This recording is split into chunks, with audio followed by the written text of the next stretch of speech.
Hi, I'm Dr. Stan Steindl. Welcome to Compassion in a T-shirt. Today I'm joined by Dr. Chase Sherwell, a researcher at the University of Queensland's Learning Lab and Principal Research Technician for the Compassionate Mind Research Group.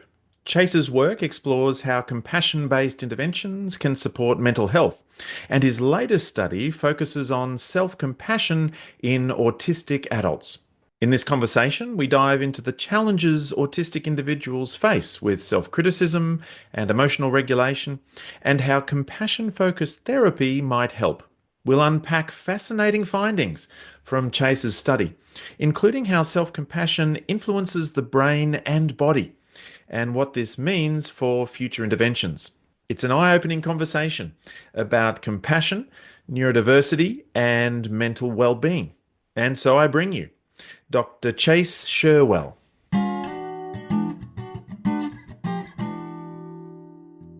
All right, well, Dr. Chase Sherwell, welcome to Compassion in a T-shirt. Thank you very much. I'm honored to be here indulging two of my favorite things, podcasts and wearing t-shirts. Yes, I really appreciate the one you're wearing. Being nice, does it say? It says, being nice feels nice, which Being up.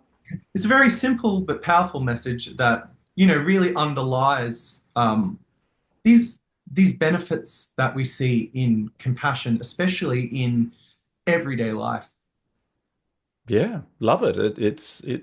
Little acts of kindness, acts of compassion, it spreads and people, start to kind of respond in kind or take it with them. Yeah, no, I agree. Lovely.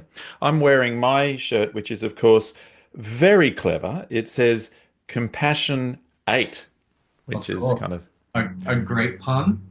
I'll be stealing that one. good. All right. Well, autistic individuals, often face challenges with anxiety and depression, and perhaps too self-criticism or emotion regulation.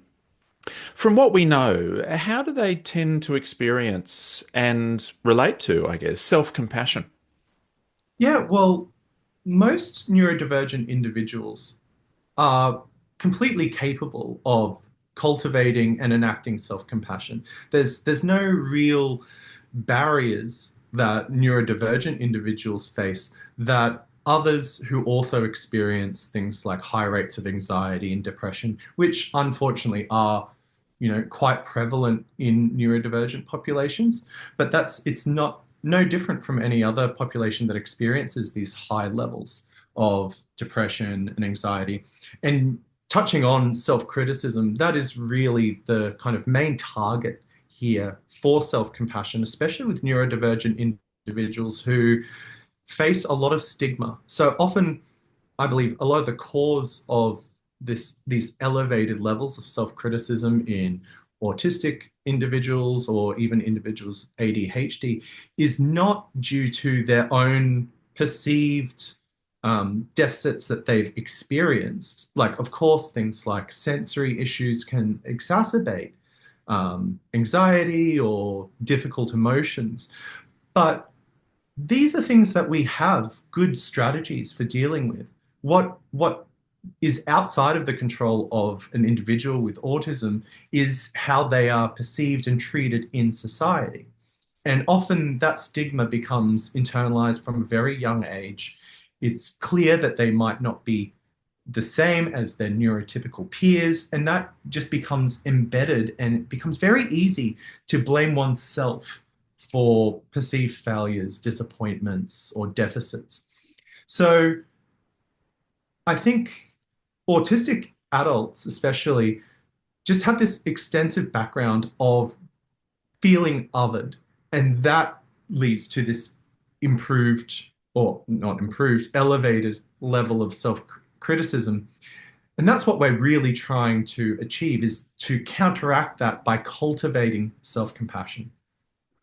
This is a really great place to start because I must admit I had come to the conversation, curious about perhaps autism and some of the features there and how that might be relevant in how the person sort of thinks or feels or relates to self-compassion. But you're making just such an important point, and that is that it's kind of the shaped by experiences thing that people who perhaps have autism or have grown up with kind of in a social world that really does sort of bring a stigma to that kind of a situation that yes, the seeds are planted early, really, when it comes to what might eventually become self-criticism. It's those stigma or even shame memories in a way that kind of starts to lead to self-criticism and shame later on. Yeah, absolutely. And I think it's important to recognize as well that, autistic adults especially desperately want these skills in self-compassion. And there's been some fantastic work by Dr. Rusai and Dr. Chris Edwards at Autism Australia and the Aspect Centre here in Australia. And they've done fantastic work in tailoring specific interventions for autistic adults to cultivate self-compassion. And yes, they find it very difficult, but often it's not, those difficulties aren't necessarily inherently because of autistic traits per se. The delivery method of the interventions absolutely must take into account the facilitators and barriers that are inherent to this population.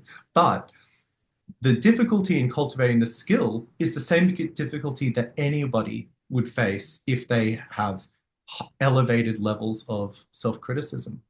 And so it's not just an issue that is unique to neurodivergent populations, but it is especially prominent in them. Mm. Yes, you're distinguishing there, I guess, the motivation and competencies around self-compassion itself versus the mode of delivery or the way that these groups might be constructed and delivered so that they actually can be helpful for people who perhaps have this autistic kind of trait. Yeah, absolutely. That's spot on. Mm. It's all about really understanding the unique challenges, barriers, inhibitors, facilitators, basically the mechanisms of action underlying self-criticism and self-compassion are the same across neurodivergent and neurotypical populations. I believe it's more about just understanding how the best method of cultivating these capacities and these skills. That's going to differ person to person depending on their background, neurodivergence, neurotypicality, but also just their lived experiences. Beautiful. So it sounds like there have been some interventions developed and sort of adapted for these populations. What made you consider compassion focused therapy, I guess, or a compassion focused intervention as an approach that might be particularly suitable or helpful for autistic adults? Yeah, well, we know that from a lot of research that autistic adults have these elevated levels of depression and anxiety typically compared to their neurotypical age-matched peers, but also they do experience very high levels of self-criticism and low levels of self-compassion. So compassion-focused therapy as a mode of therapy that directly targets that self-criticism just represents, to me at least, a much more direct route of trying to alleviate these very primary issues. And often, the quality of life of any population, but especially neurodivergent individuals, the lower levels of quality of life often are associated with these comorbid presentations of anxiety and depression. Often you'll speak to autistic adults who love being autistic. They'll describe it as their superpower or a fundamental part of their identity. And it's not that they struggle with being autistic. They Mm, struggle with these other, highly dependent interactions with other individuals and their sense of identity and how that can be impacted by self-criticism and stigma.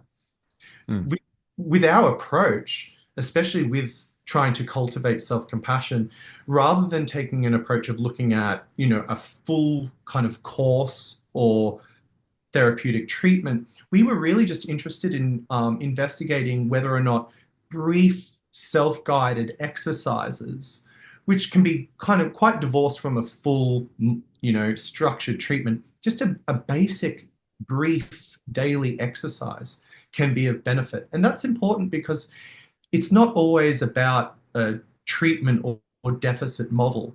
Compassion is an important preventative component of emotion regulation and general mental well-being. And anybody, regardless of their current presentation of depression, anxiety, or stress, can benefit from cultivating this capacity for self-compassion. Mm, okay. Oh, was one of the things included the old three circles model? I mean, you sort of at least reference the three circles model, in the paper that you're mentioning there, and I guess I was wondering, how people engage with that model in particular, and whether there's any adaptations even there that you felt, or perhaps it is again in the delivery, more so than changing the model itself. Yeah, absolutely. So in our study, we included a digital measure of the three circles. So the three circles representing our threat system, our drive system, and our soothing system. And we asked our participants to resize each circle corresponding to how they have been feeling over the last half hour. So a large red circle would represent greater activation of the threat system. And this is an interesting measure that we've kind of adapted from compassion focused therapy as an exercise that you might do with a client, drawing the sides of your circles to tap into recent experiences, emotional states, and motivational states as well. And this digital tool has come out from some fantastic research from Dylan Maloney Gibb at the University of Queensland, developing this tool and validating it across a number of different, both adult and adolescent populations. But we asked our participants using experience sampling to report up to 7 times a day their experiences of being compassionate to others or being compassionate to themselves. So we first asked people in the last half an hour, did you have an opportunity to be compassionate to somebody else? Or did you have an opportunity to be compassionate to yourself? And this is basically asking, did you detect suffering in yourself or others? And then we asked them to indicate whether or not they acted on that opportunity. So if they reported yes, there was an opportunity to be compassionate to somebody else, they saw someone suffering, we asked, did you do something to alleviate that suffering? Likewise, if they reported suffering in themselves, we asked if they did something, in other words, acted self-compassionately. And then, of course, we asked them to do this three circles measure as well. And interestingly, what we found was kind of what we would expect, but it was lovely to see that over time and quite consistently, that when people observed an opportunity to be compassionate to themselves, so they experienced suffering, when they did act to alleviate that suffering, they reported much greater representation of that soothing circle.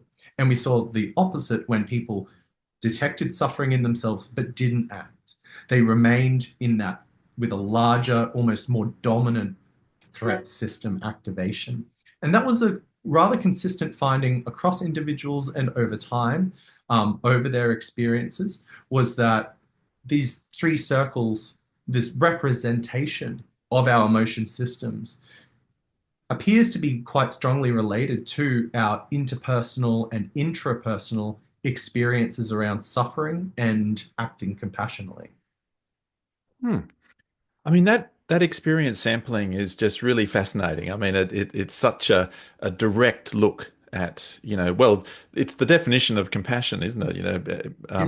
A sensitivity to suffering in self and others with a commitment to try to alleviate and prevent it. And you were asking questions on each of those two psychologies, I suppose, of compassion.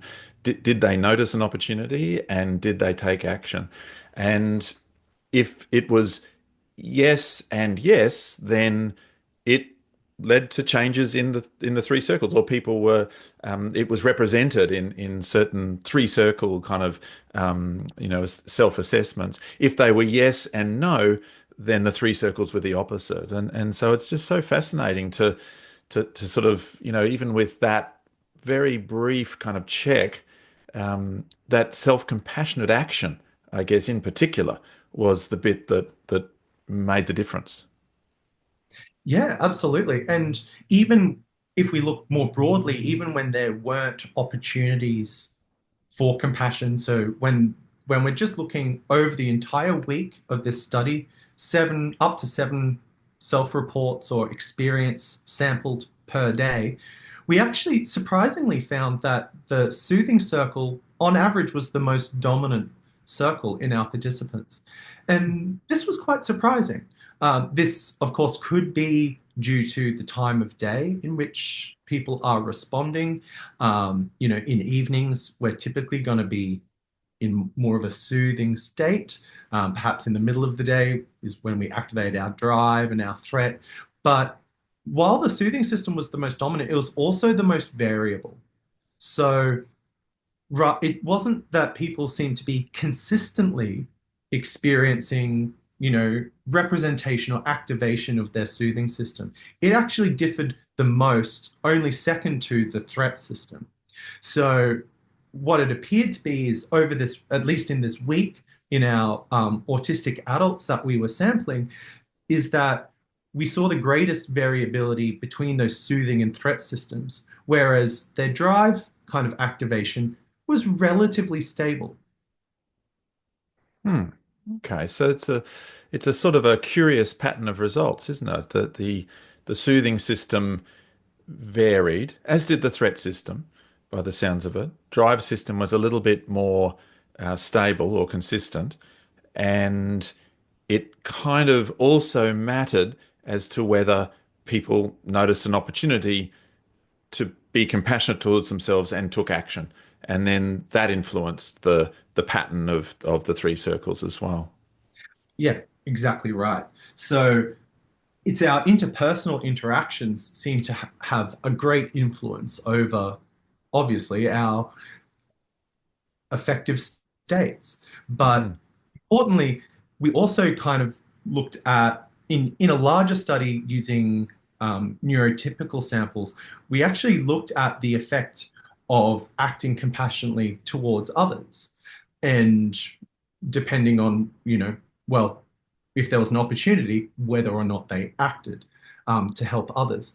And similarly, what we found was that people, when they did act to alleviate other people's suffering, they reported higher activation of their soothing system and higher activation and lower activation of their threat system. So it appears that even when if you are helping others, or even just detecting the distress of others, we take on that distress and that, activates our threat system. But when we act to alleviate um, that suffering that we perceive in others, it not only is beneficial to that other person, but it seems to alleviate our own distress and improve our own soothing activation. Hmm.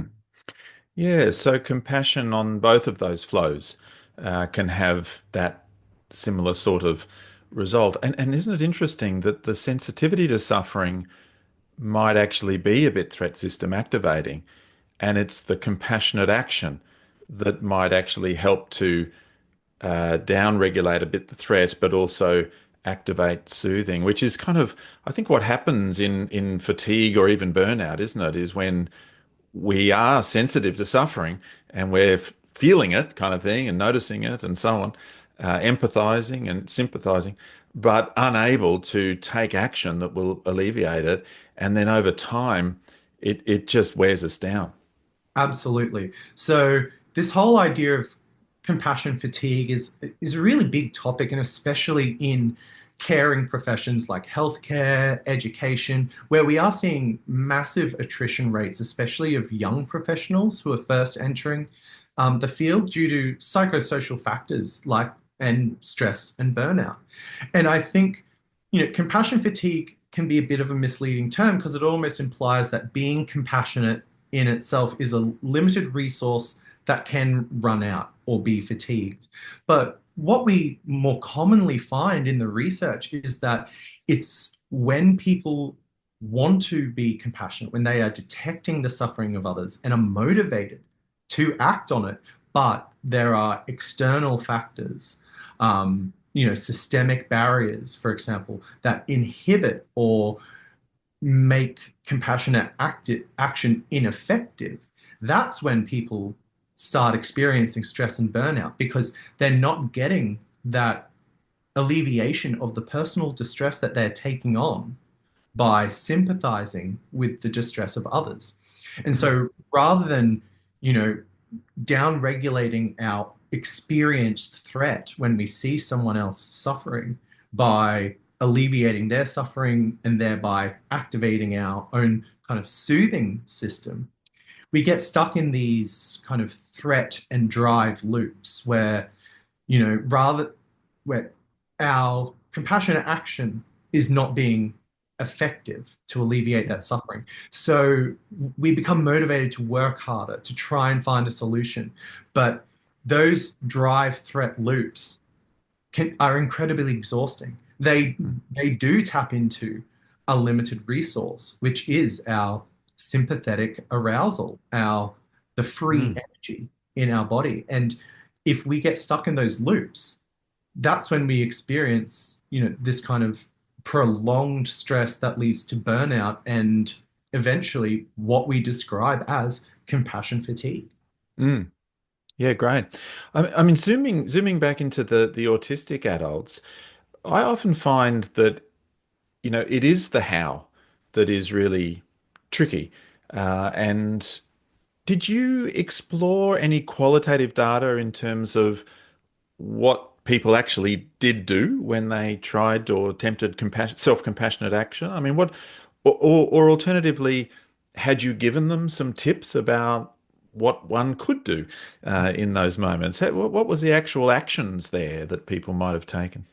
Yeah, so in this study, we basically used the exact same study design that we've used previously, investigating these potential mechanisms and processes that underlie the cultivation of self-compassion. So we just isolated this single daily meditative practice, and that involved first kind of correcting one's own body posture and gradual relaxation. Then it moved into a brief period of rhythmic soothing breathing, so just controlling the breath. And then the majority of the exercise is an imagery exercise where one imagines first acting compassionately to others and then gradually turning that compassion inwards as a way of almost facilitating and cultivating and practicing self compassion in a safe environment. And so we didn't make any adaptations per se in this task because we were really interested in capturing what works and what doesn't work for autistic adults, specifically in comparison to the existing kind of toolkits we have for cultivating compassion. And while we didn't conduct formal kind of interviews, we did have informal feedback sessions as an element of future co-design for future studies along this line with autistic adults. And what we found, surprisingly, was that we actually anticipated that might be a bit of pushback from in terms of our actual experimental approach. So in this study, as kind of alluded to earlier, there were 7 surveys brief surveys, but still 7 surveys to be completed on their phone every day. They wore heart rate monitors for the entire 7-day period. Ah, mm, And they came into the laboratory, the behavioral laboratory on day one and at the end of the intervention period to collect in lab heart rate measures and complete surveys and conduct tasks. So it was quite a comprehensive multimodal approach. mm, Our our autistic adult participants really didn't mind that. They were actually they, if anything, they kind of enjoyed the structure. They we got really positive feedback on the experience sampling surveys as a almost a self-reflective exercise. And that is something that we are now exploring further in other studies at looking at how experience sampling can be used as both a measure in studies, but also a reinforcement tool for self-reflection and cultivating compassion and almost building a meta-awareness around one's own emotions and compassionate capacities. Mm.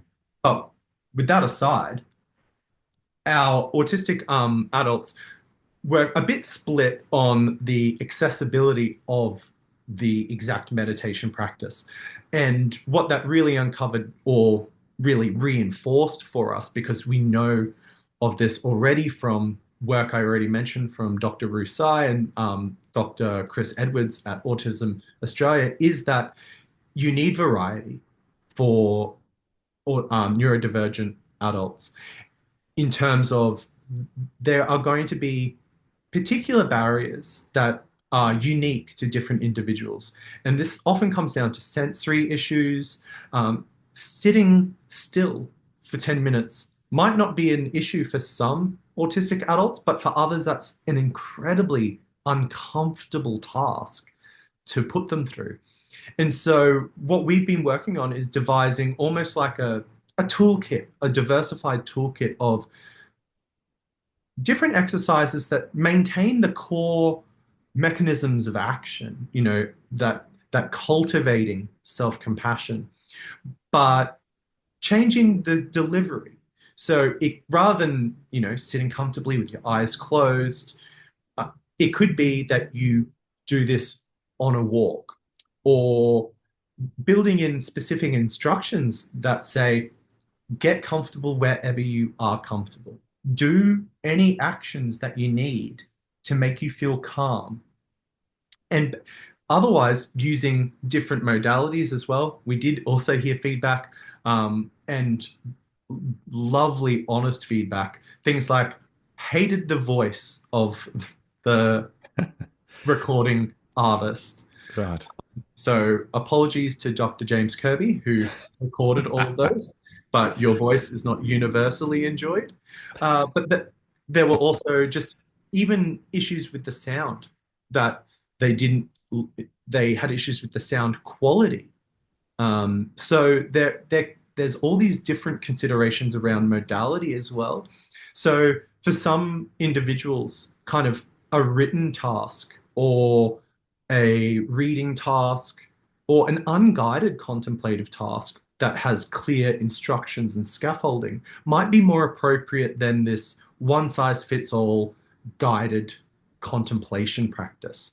And that was really our main qualitative takeaway from this study is that, while participants absolutely felt benefits from cultivating self-compassion, we just have to be mindful of the ways in which we go about cultivating self-compassion and being flexible with our approach while still maintaining those core key ingredients that we know facilitate this kind of growth. Yeah, it makes a lot of sense. You actually, in a way, designed it so that you could get that sort of feedback. Here's a very common practice, I guess, in CFT with the body posture and the soothing breathing and the guided imagery. How does that feel? How does that, getting feedback there from people and it was mixed and it gave you a kind of a richness of thoughts and ideas about, how to really offer a diversity of ways in as well, isn't it? And sort of, people can choose, I suppose. I love how they really appreciated the sort of the self-monitoring structure, and it does feel like those two questions and the three circles, that just as much as anything, it just creates that mind awareness, I suppose, and across the day, really developing the skill and the practice of stopping and noticing and taking action where necessary. So it's got that sort of measurement and therapy kind of aspect to even just doing that.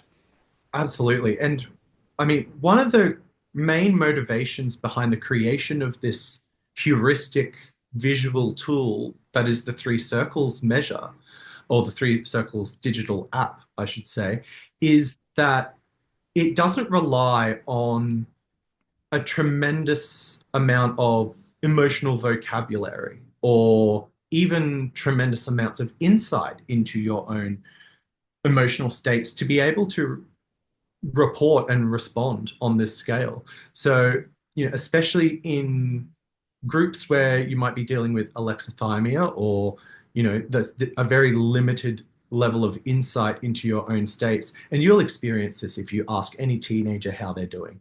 Mm, How are you doing, mate? They'll say, bad. Oh, that's mm, not good. How do you want to feel? Oh, good. And that's probably the depth of the emotional insights you'll get. Whereas and you see the same thing when you kind of distribute these more traditional psychometric scales of affective states, where you get people to rate their agreement with a whole bunch of adjectives, of emotional adjectives. And, you know, these items will often include things like embarrassment or shame, but these things aren't going to be necessarily relevant at every single point in your existence, right? We don't necessarily have constant levels of every potential emotion. And what we're doing here with the three circles is really trying to pass that down into what are the most salient, relevant emotions that dictate or at least influence our motivations and behavior. And so by categorizing this in this tripartite kind of system of drive, threat, and soothing, we find that people can very readily identify the relative extent to how they've been feeling within those systems. And importantly, it taps into the most salient affective states for them.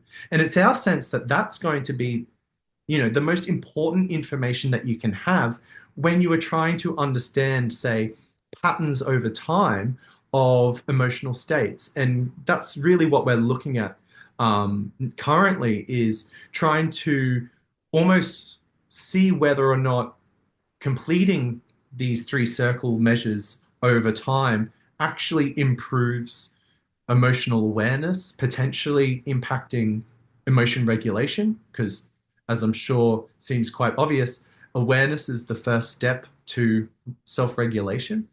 And so we're very much interested in using this as very much a self-reflective tool as well as a beneficial tool for research purposes. mm. I enjoyed on this sort of topic, I enjoyed a particular sentence in your study that said, most research to date has relied on trait-based measurement of self-compassion, which examines one's tendency or disposition to be generally self-compassionate. For example, I try to be self-compassionate, Steindl et al., 2021. What could be more useful is to measure self-compassion as it is experienced in the moment it occurred. And I thought, yes, that's absolutely makes sense. We have some of those more trait-based surveys, I guess, or psychometric questionnaires, but this is really trying to tap into it, much more directly. Actually, just remind me, is that you called it the Three Circles app or something? Is that sort of generally available, or is that just something that's used in your research? Currently, we're still finalizing the validation across different populations, but very shortly we will be, our team are releasing it as a app for smartphones. So we've engaged developers and we have developed this as a self-reflective tool that you basically, as a simple journaling exercise, you can resize each of your circles and it will keep track and very nicely map how your three circles have changed over time, while also providing very brief, easily accessible resources that can help tackle potential struggles that you might be feeling. So, dealing with difficult emotions is one of our brief modules that will be included there. And that's really about, how to strategies and ideas for how to down regulate your threat system and try and cultivate soothing system activation. Yeah. Now you mentioned the heart rate variability, and I suppose just for a bit of completeness of the results, what were you, I think you were obviously tracking that moment by moment or day by day, but also had a kind of a pre-post sort of measure perhaps as well. But yeah, what were the findings with the psychophysiological measures? Yeah, so our main findings in this study with our heart rate variability measures, which taps into our parasympathetic drive, which is our kind of rest and digest system, very much associated with that soothing green circle system. Um, we measured heart rate before and after the 1 week intervention while participants were undergoing a self-critical writing task. So this is where we ask participants to write continuously for 10 minutes about a recent experience where they've experienced a disappointment or felt let down, and to write about it in a self-critical way. And the reason for this was to try and induce a self-critical mindset or self-critical state. And usually what we would expect then is that that would activate the threat system and downregulate the soothing system. And that would be reflected in lower parasympathetic nervous system activity. We then looked at how they recovered their parasympathetic activity following that exercise. And then we looked at their parasympathetic activity during one of these self-compassion meditations. And what we generally found was that, interestingly, there wasn't a large reduction in parasympathetic activity during the self-critical writing task, at least at before the intervention.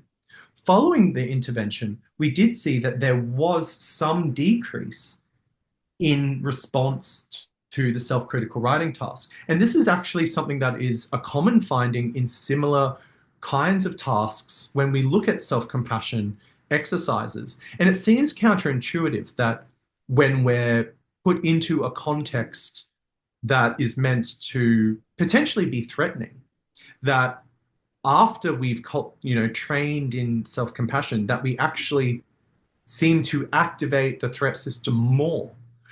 But how this is generally, and again, this has been a rather consistent finding across studies, and the general interpretation is that it in these tasks, we are asking participants to engage in that suffering. We're not asking them to alleviate that suffering or to try and regulate their emotions. We are specifically asking participants to engage in suffering as that first step in self-compassion.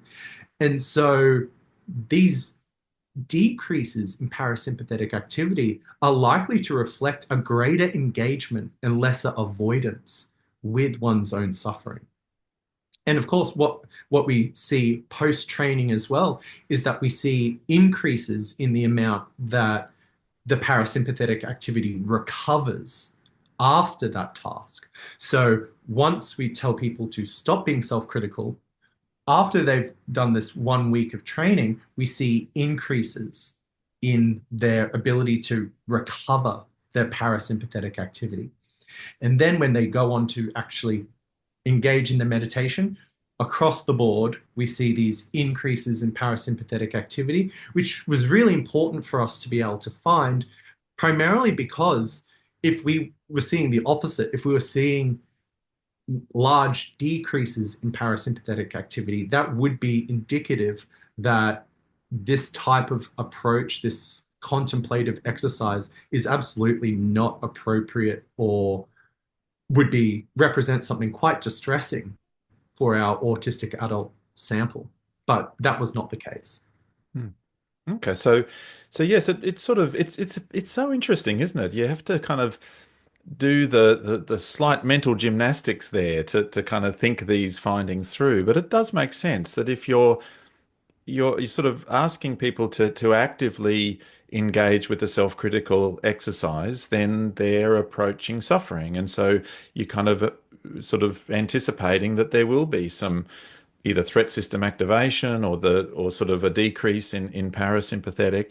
But the really important finding is people are then able to step out of that self-critical exercise and their parasympathetic nervous system sort of bounces back more quickly. So they're able to re-engage with that and reactivate the parasympathetic nervous system or the soothing system.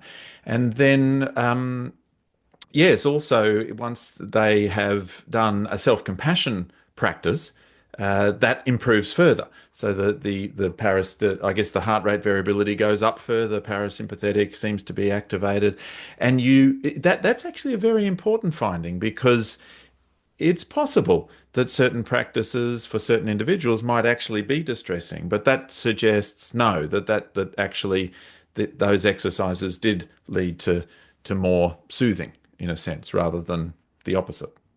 Yeah, absolutely. At the group level, it totally seemed that it was having the effect that we wanted, despite, potential individual differences in accessibility. And we did try to explore potential individual differences as well in the heart rate variability, but we didn't find any kind of distinctions between individuals that would consistently point to some extraneous factors influencing their response to the meditations. Hmm. Another interesting finding really was the pre-post psychometric measures as well. I think you found across the study there were increases in self-compassion, I think, Yep. but not so much changes in perhaps psychological distress or anxiety and depression or emotion regulation difficulties, that sort of thing. Despite there being a kind of sense of a greater soothing system activation in the moment by moment experience sampling. So it was sort of, what, I mean, what do you make of those findings and what does that tell us about, how self-compassion might be working, especially for autistic individuals there, kind of across time, I suppose. Yeah, I mean, it's a great question. So we did, while we saw improvements in kind of self-reported trait self-compassion, and we also saw reductions in fears of compassion or Hmm. negative attitudes towards self-compassion. We didn't see any shifts in symptomology of depression, anxiety, and stress. I think it's important to keep in mind, of course, this was purely a 1 week intervention. So it, I mean, it would be incredible if we saw improvements in that symptomology over in such a short period of time, but perhaps not entirely realistic. Really, we see like fears of compassion and self-compassion as the key mechanisms or processes that we're trying to affect through this type of practice or this type of exercise. And the benefits to symptomology like depression and anxiety are going to be downstream effects. And this isn't, this, as they say, compassion is not a benzo. It's not going to necessarily have a massive immediate effect. This is a skill or a capacity that you train. And while, trait compassion, especially, is associated with all these wonderful well-being outcomes, it's really this, and it's my belief that it's the daily practice, the actual acts of compassion that lead to these beneficial outcomes. It's one thing to be motivated to be compassionate to someone else. Unless you actually act to help them, you're not going to alleviate their suffering or your own personal distress. Likewise, if you are aware of your own distress but don't have the skills or the capacity to be self compassionate, you're not going to benefit. It's the actual acts of compassion and building that kind of behavior into your regular way of operating in the world is what leads to these outcomes. So I think it's really promising that we saw these shifts in kind of dispositions towards self compassion. But I think you need to look further downstream to see the benefits to depression, anxiety, and stress as it becomes, an integral part of how you operate. Mm. Yes, it seems to be sort of kind of turning back to the notion that action matters, really, is sort of what the sense I'm getting from chatting to you. The action piece is so important in a number of ways. It's important in the moment, but it's kind of important over time as well, and that practice and the repeated sort of efforts to act in self-compassionate or compassionate ways is really that's the piece that makes perhaps the difference. I was trying to remember, were these people who were in the clinical range on anxiety or depression No, scores? they weren't, and that's perhaps another reason why we didn't see dramatic differences. Is that all our participants fell within at the group level, certainly within a regular range of depression, anxiety, and stress symptomology. Of course, there were those with higher levels and those with lower, but nothing you wouldn't expect from a broader general population.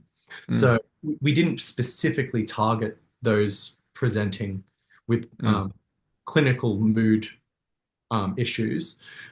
One thing mm. I'll add, going back to your point about action being really important, and earlier you mentioned uh, the line, and I'm sorry for choosing to reference specifically you. You're not the only person that has created a trait compassion scale, but I'm really passionate about this idea that we need compassion is a verb. It's something that we do, and we need to receive the benefits of compassion, we need to act compassionately, not just be motivated compassionately. And that kind of brings up an important topic that, if compassion is really relying on these acts, then the contexts that affect our decisions of whether or not to act compassionately are also critical. So when we, and and again, I think measures of dispositional compassion are important. I use them all the time. They tell us something very valuable, but they are kind of broad dispositions. And we typically measure this from a first person perspective. We ask people to report generally across a number of dimensions about how compassionate they are to other people. But we know from a lot of contextual research that the scenario we're in and who we are seeing suffering greatly influences whether or not we actually act um, compassionately. And to that end, we've developed this novel compassionate scenario scale that we're currently validating in an Australian sample. And this is just a basic paradigm where we present different scenarios where someone is experiencing suffering, but they're relatively everyday scenarios. So previous scenario based paradigms typically are like, oh, would you donate a kidney? Or would you save this person from a burning house? Like very extreme acts, which probably aren't the everyday acts of compassion that contribute to our and well-being and social cohesion. So we try to tap into relatively everyday things like, oh, imagine they've gone to buy a coffee and they've forgotten their wallet. Just Mm. would you, and we ask, how willing would you be to help this person, this scenario? So we have a range of scenarios that cover emotional distress, physical distress, or a lack of resources. So not having money or not having food. And we ask about perceptions of how much the person would be suffering, how whether acting to help them would be beneficial for them, whether the participant would feel efficacious to help in that scenario. But what we do is we ask them to name a person they like and a person they dislike. And we present them with all those same scenarios. And all we change is whether it's someone they like or someone they dislike. And what we found is that trait compassion measures relate very cleanly, very positively to our willingness to help others that we like. But trait compassion measures have showed no relationship to willingness to help people we don't like. And to me, that kind of raises the question when we're taking these trait measures of compassion, how how accurate are we tapping into how compassionate someone really is? When we're asking these questions about dispositional compassion, are we only really tapping into our better natures, basically? Are we own what is the moral circle of compassion that we're tapping into when we take these trait measures? Because so far our preliminary evidence seems to indicate that these trait measures of compassion end when it comes to outgroup members or people that we don't typically would deem worthy of our compassion. Hmm. Yeah, that's interesting. It's kind of the sense I'm getting really is, and I suppose you're working here with neurodiversity and you've got in mind this notion of the many ways in, and in a sense, you're really trying to develop a diversity of measures as well. Like there might be lots of ways to assess these sorts of things. There's the good old psychometric questionnaires, the trait measures, and so on, and they're perhaps part of it too, but they don't tell the whole story in a way. There are Exactly. these scenario-based measures which might tap into some of the nuance that way, but then you've got the psychophysiological measure, which kind of looks at things slightly different again. The three circles, moment by moment sampling, really builds in another bit of the picture, but also helps the person to become more and more aware of themselves and their own minds in the moment and so on. And it's all together, isn't it, that it starts to give us a sense of what this thing compassion is, really. It's sort of Yeah. we have lovely sort of broad definitions of compassion and so on. But when you get to the nitty gritty of it, there's a lot to it, and we really want to try to kind of take into account things like the neurodiversity, the context of people's lives, the various other things as well, no doubt that we might want to think about. What do you feel is the next step in terms of compassion focused therapy or compassion focused interventions for autistic adults? Where is that part of the research really heading next, do you think? I think, the work that's being currently done by Autism Australia and Aspect is phenomenal, and they are really leading the way, especially in touching on what you just mentioned, really looking at it from a very holistic perspective with both qualitative experiences and the quantitative metrics of improvement and usage and user design, etc. I think, but for our team, what we're really interested in is rather than having this kind of deficit model approach and trying to necessarily treat a specified issue, we are looking at developing this broader toolkit of basic um, online accessible tools or modules that people can access as needed, but also can be beneficial in promoting positive aspects or resilience factors that can improve mental health, well-being, and our social interactions with others. I think underlying all of this research really though is the critical importance of co-design with autistic adults, and this is something that aspect group absolutely does right. This is why all this work that I've described today has been in conjunction with Mind and Hearts Clinic in Brisbane, who are just fantastic leaders in this space for a private practice. And this idea of co-design is really critical.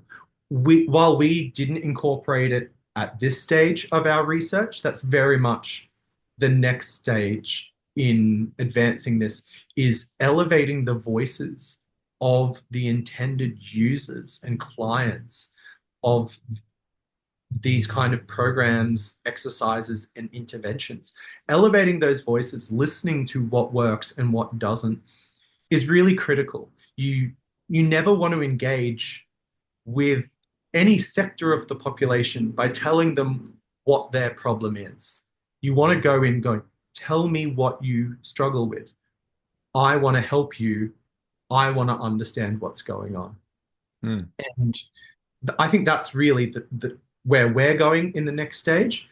And again, trying to look at how we can embed measures or practices into everyday life, not as a kind of bolt on or ad hoc kind of intervention, but rather how can we build habits, exercises, daily routines that can support these really critical processes like self compassion.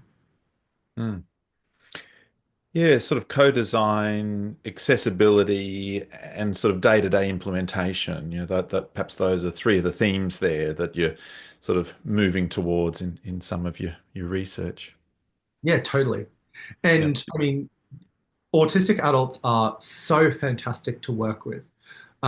They will tell you exactly what works and what doesn't. They they're incredibly engaged. They care about the research. They want to know, and they want to help. And it's actually been just an incredible privilege to be able to work with these incredible people who I truly think, we for a long time has it's been treated as autism has been treated as a problem to be solved, whereas the problem is really for other people to recognize, appreciate, and facilitate differences amongst everyone in the population. And often the solutions to the problems isn't around, fixing or working around neurodiversity. It is just understanding that there are different approaches to getting to the same point, and cultivating compassion is incredibly important for all people, Mm. neurodivergent, neurotypical, or otherwise. Yes, well, that's a really great place, I think, to bring our conversation to an end. Very inspiring. I'm going to include the paper itself or the link to the paper in the description here. And happily, it is an open access paper, so everyone can have a look at that. You mentioned a couple of other papers along the way, so I might, if you wouldn't mind, I might try to get some of those references too, and I can include Absolutely. links there as well. But Dr. Chase Sherwell, thank you very much for speaking with me on Compassion in a T-shirt. Thank you so much, Stan. It's been a pleasure.